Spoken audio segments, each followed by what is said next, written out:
Hello students, in this video we are going to see about standard 7th unit number 2 universe and space. Roman letter first one, choose the best answer, choose the correct answers. Okay, so in the video la nama choose the correct answer paakalam. First one parunga, the moon takes dash days to complete one revolution around the earth. அதாவது என்ன கொஸ்டினில் கேட்டிருக்காங்க அப்படின்னா, இந்த Moon வந்து எவ்வளோ நாள் எடுத்துக்கும் ஒன் ரெவல்யூஷன் அரவுண்ட் த எர்த்தை சுற்றி வர்றதுக்கு எவ்வளோ நாள் எடுத்துக்கும்னு கேட்டிருக்காங்க. ஸோ ஆப்ஷன்ஸ் பாருங்கள், 25, 26, 27, 28. இதில் எந்த நாள் மெயினாக எவ்வளோ டேஸ் எடுத்துக்கும் அப்படின்னா 27 டேஸில் தான் இது வந்து ஒன் ரெவல்யூஷன் அரவுண்ட் த எர்த்தை கம்ப்ளீட் பண்ணும். சரியா? ஸோ மூன் எவ்வளோ நாள் எடுத்துக்கும்? 27 டேஸ் தான் எடுத்துக்கும். So the answer will be 27C. Question number 2 போகலாம். If the moon appearing in the sky today near the star Kartigai, the position of the moon after 27 days is near the star. என்ன question கேட்டிருக்காங்கன்னு பாருங்க. இப்போ suppose if the moon is appearing in the sky today near the star Kartigai, அப்போ இன்னைக்கு வந்து நம்ம Moon வந்து கார்த்திகைக்கு பக்கத்தில் இருக்குது.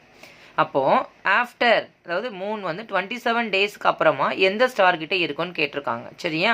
ஸோ நமக்கு தெரியும் மூன் வந்து ஒரு ரெவல்யூஷனை முடிச்சுக்கிறதுக்கு 27 டேஸ் எடுத்துக்குது. அப்போது ஒரு எதுலேருந்து ஸ்டார்ட் பண்ணுதோ அந்த ஸ்டார்டிங் பாயிண்ட்லேருந்து அது வந்து நிற்கும். சரியா? 27 டேஸ்க்கு அப்புறமா.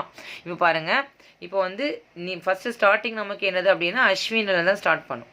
ஆஃப்டர் 27 டேஸ் வந்து அது எங்கே தான் வந்து நிற்கும் அப்படின்னு சொன்னால் near the star Ashwini. Near the star what? Ashwini. பரணிலையும் இருக்காது, கார்த்திகையிலையும் இருக்காது, ரோகிணிலையும் இருக்காது, அஸ்வினியில் தான் இருக்கும். நீங்கள் இங்கே பார்த்துருப்பீங்க, உங்களுக்கு பேஜ் நம்பர் 26 கொடுத்துருக்காங்க பாருங்கள். The moon is near the star Bharani and star east of Ashwini. ஓகேவா? And the next day it will be near to the star Karthigai east of Bharani. After 27 டேஸில் the moving little by little eastwards the moon again stations itself near the star Ashwini. So அந்த கொஸ்டினுக்கு நமக்கு answer என்னது தான்? அஸ்வினி தான். Okay, நம்ம third கொஸ்டினுக்கு போயிடலாம். தேர்ட் கொஸ்டின் பாருங்கள். Telescope was invented by. Question நல்லா படிச்சுக்கணும். Telescope was invented by. டெலஸ்கோப்பை யார் இன்வென்ட் பண்ணது? நமக்கு கொடுத்துருக்குற ஆப்ஷன் பாருங்கள். Hans Lippershey, Galileo, Nicolaus Copernicus, Ptolemy. 4 options கொடுத்துருக்காங்க.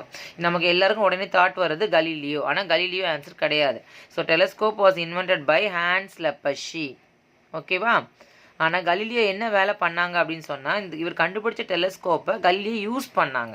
சரியா? ஸோ நமக்கு இந்த கலீலியோ தான் ஞாபகம் வரும். Galileo is the wrong answer.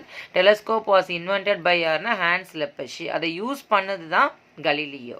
Okay, next 4th question பார்க்கலாம் பாருங்கள். The galaxy containing young and hot stars is. எந்த கேலக்சியில் யங் அண்ட் ஹாட் ஸ்டார்ஸ் இருக்குன்னு கேட்டிருக்காங்க. ஸோ ஆப்ஷன்ஸ் பாருங்கள். Elliptical Galaxy, irregular Galaxy, cluster, spiral Galaxy. So எந்த கேலக்சியில் young and hot stars இருக்குது அப்படின்னு சொன்னால் அது வந்து ஸ்பைரல் கேலக்சியில் தான் இருக்குது. ஓகேவா? ஸோ எலிப்டிக்கல்னால் ஓவல் ஷேப்பில் இருக்கும், ஸ்பைரல் கேலக்ஸினால் நம்ம ஸ்ப்ரிங் மாதிரி இருக்கும். அந்த கேலக்சியில் தான் இந்த ஸ்டார்ஸ்லாம் எப்படி இருக்கும் அப்படின்னா யங் அண்ட் ஹாட்டாக இருக்கும். நெக்ஸ்ட் ஒன் பாருங்கள். 5th question. With the launch of this satellite, ISRO became capable of launching 4-ton heavy satellites.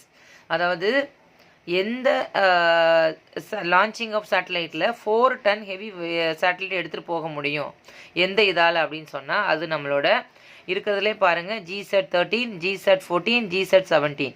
வேப்பார் GSAT-19 தான் it can capable of launching 4-ton heavy satellites.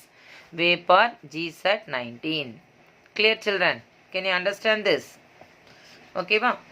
So ஈஸியாக தான் இருக்கும். 27 டேஸ் பார்த்துக்கோங்க. அஸ்வினியில் லாஸ்ட்டாக நிற்கிறது அஸ்வினி தான் நிற்கும். டெலஸ்கோப் இன்வென்ட் பண்ணது Hans Lippershey. Young and hot star இருக்கிறது ஸ்பைரல் கேலக்ஸி.